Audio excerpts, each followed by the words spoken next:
बढ़ाने के लिए हम आपको बताए भी रहेंगे। गिन के 42 दिन में आपका आईक्यू लेवल तेज हो जाएगा। 21 दिन के अंदर अगर आपका दिमाग कभी किसी चीज को रिवाइज मार दिया ना, तो फिर वो भूलने नहीं देगा अगले 2 महीने तक। ब्रेन का सबसे महत्वपूर्ण हिस्सा जो होता है सेरिब्रम होता है। सेरिब्रम ही हमारी मेमोरी को कंट्रोल करके रखता है। जिसकी मेमोरी अच्छी होती है उसे पढ़ाई लिखाई की चीजें, हर चीजें याद रहती हैं। तो इसको नापने का भी कोई ना कोई एक यूनिट होना चाहिए ना। जैसे हम आपको गेहूं देंगे तो तुरंत ही उसको किलो में नापिएगा, चावल देंगे तो किलो में नापिएगा, कपड़ा देंगे तो मीटर में नापिएगा, गैस देंगे तो वॉल्यूम में नापिएगा, एमएल में नापिएगा, लीटर में पानी नापिएगा। उसी तरह से हम कितना देर याद रखते हैं इसको काटेक्स में नापते हैं। जिसका काटेक्स ज्यादा उसको कहते हैं कि ससुरा बहुते इसका दिमाग तेज है, यानी इसका आईक्यू लेवल ज्यादा है। और जिसका काटेक्स यानी याद रखने की क्षमता कम है उसे कहते हैं कि इसका काटेक्स कम है, यानी आईक्यू लेवल इसका कम है। समझ में आ गया कि नहीं आ गया? किसी को दिक्कत? अब हम आपको एग्जांपल देते हैं। आपकी लाइफ में बहुत सारे टीचर आए। कुछ टीचर आपको नोट्स खोल के पढ़ाते हैं। कोनो किताब उताब नहीं है जी? यहाँ कोनो किताबें ना है, खाता बुक वे देना यहाँ, इसी को समझा देते। देख, ये हिसाब किताब वाला किताब है। दिवाली के समय हिसाब किताब फाइनल होता है ना, सबका सैलरी उलरी का, तो कुछ टीचर को देखिएगा ना तो ऐसे एक किताब लेके रखे रहेंगे लोग और इसी में देख के पढ़ा देंगे। बाबू देखो, नर्वस सिस्टम का 2 पार्ट होता है, 2 ना 3 होता है। नर्वस सिस्टम का 3 पार्ट होता है। ऐसे लोगों का मतलब, ये खाता बुक रख दो भाई, इसका हिसाब दिवाली में हो जाएगा। तो ये ऐसे लोगों का इस आईक्यू लेवल कम है। लेकिन कुछ लोगों को देखेंगे आप, उनको किताब उताब से मतलब नहीं होता। जैसे आप इलाहाबाद यूनिवर्सिटी कभी जाइए तो देखिए, या बड़े टीचर आईआईटी वगैरह जाएंगे, बहुत एकदम टीचर आते हैं आराम से, कोई नोट सोर्स कुछ नहीं, आया पढ़ा रहा है, चालू किया, एकदम मस्त एंजॉय करके चला गया। तो इनका आईक्यू लेवल ज्यादा होता है। आईक्यू लेवल बढ़ाने के लिए हम आपको बताए भी थे, दिमागीन खाइए, अच्छा रहता है। एक ही तरह की सोच मत सोचिए, अच्छा रहता है। आईक्यू लेवल कैसे बढ़ाएंगे? तो याद रखिए, आईक्यू लेवल बढ़ाने के लिए सोने से पहले का आधा घंटा बहुत जरूरी होता है। सोने से पहले आधे घंटे दिन भर में जितना काम किए उसको सुबह से रात तक देखते रहिए। एक बार रिवाइज मारिए कि सुबह उठे थे, ये किए थे, इसके बाद पढ़े थे, क्या क्या पढ़े थे।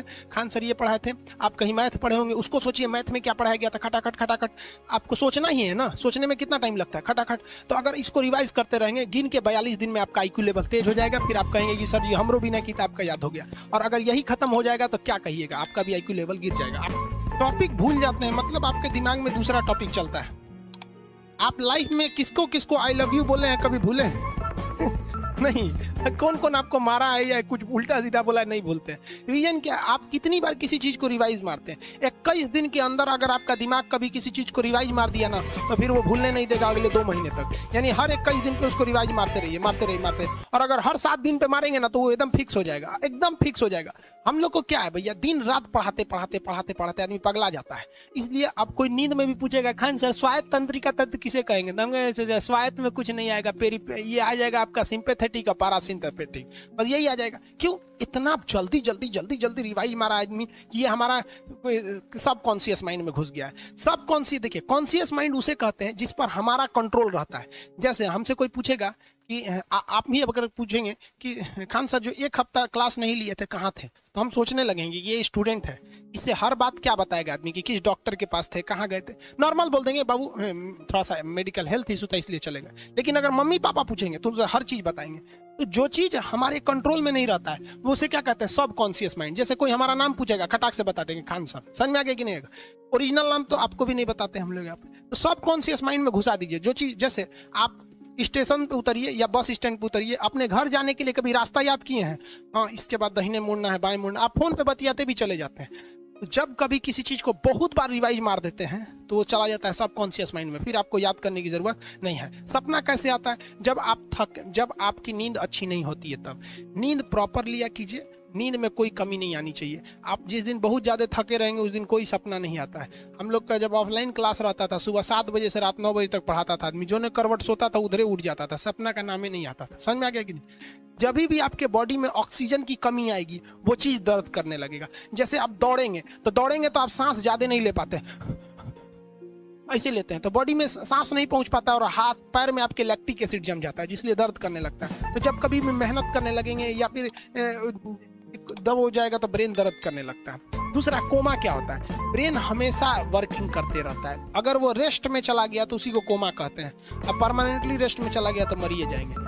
बेहोशी में क्या होता है कि ब्रेन और स्पाइनल कॉर्ड का संपर्क टूट जाता है। ब्रेन और स्पाइनल कॉर्ड का संपर्क टूट जाता है तो उसी को क्या कहते हैं, बेहोश हो गया है।